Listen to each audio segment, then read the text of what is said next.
Olá pessoal, e aí, tudo bem? Estamos aqui em mais uma aula. Hoje vamos falar sobre o diagrama de classe. Lembrando, qualquer dúvida ou sugestão, é só entrar em contato pelo nosso e-mail. Vamos começar? Se liga aí no slide. Aula 3, Diagrama de classes, conceitos e seus elementos. O diagrama de classe é considerado por muitos autores como o mais importante e mais utilizado diagrama de OML. Seu principal enfoque está em permitir a visualização das classes que irão compor o sistema com seus respectivos atributos e métodos, bem como em demonstrar como as classes de sistemas se relacionam, se complementam e transmitem informações entre si. Esse diagrama apresenta uma visão estática de como as classes estão organizadas, preocupando-se em definir a estrutura lógica das mesmas. O diagrama de classes serve como base para a construção da maior parte dos demais diagramas de OML. Basicamente, o diagrama de classes é composto por suas classes e pelas associações existentes entre elas, ou seja, os relacionamentos entre as classes.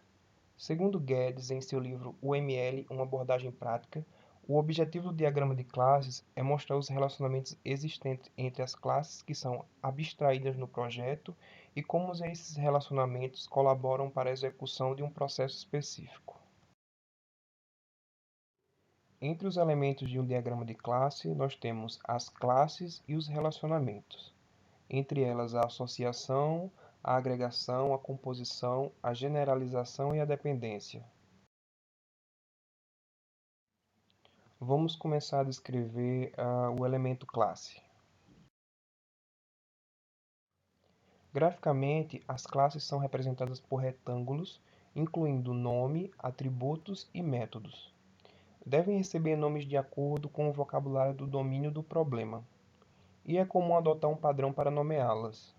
Exemplo: todos os nomes de classe serão substantivos singulares com a primeira letra maiúscula. Os atributos representam o conjunto de características, que é o estado, dos objetos daquela classe. A visibilidade pode ser pública, protegida ou privada. E esse é um exemplo de um atributo.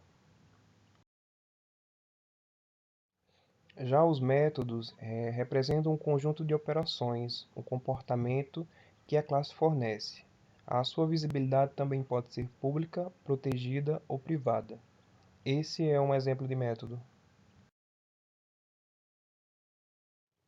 Agora vamos conhecer entre os elementos os relacionamentos. Os relacionamentos possuem um nome, que é a descrição dada ao relacionamento, o sentido da leitura, a multiplicidade, o tipo, que pode ser uma associação, uma generalização, uma dependência, seus papéis, o papel que desempenha por uma classe em um relacionamento e a navegabilidade.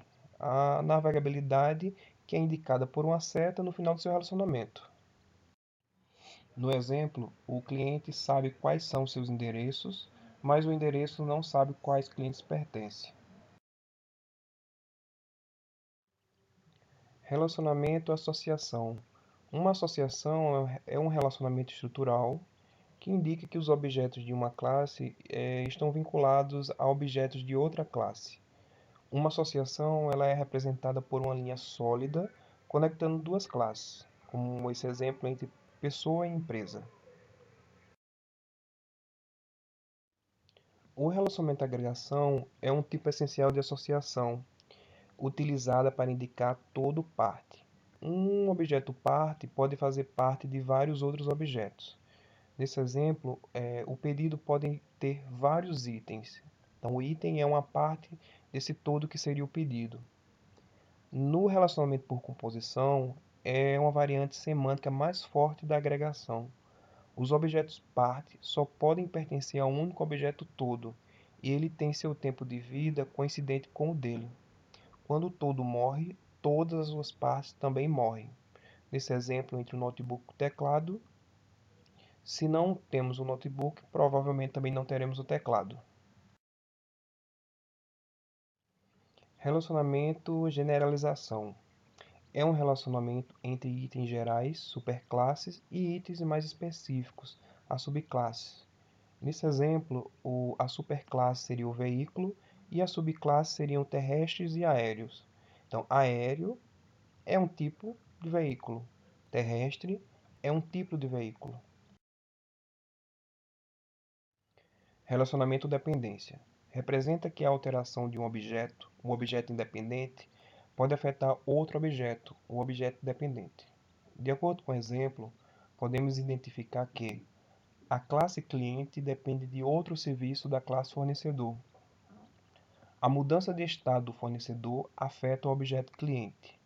A classe cliente não declara nos seus atributos um objeto do tipo fornecedor, e o fornecedor é recebido por parâmetro de método. Esse é um exemplo prático de um diagrama de classe usando todos os seus elementos, as classes e os relacionamentos.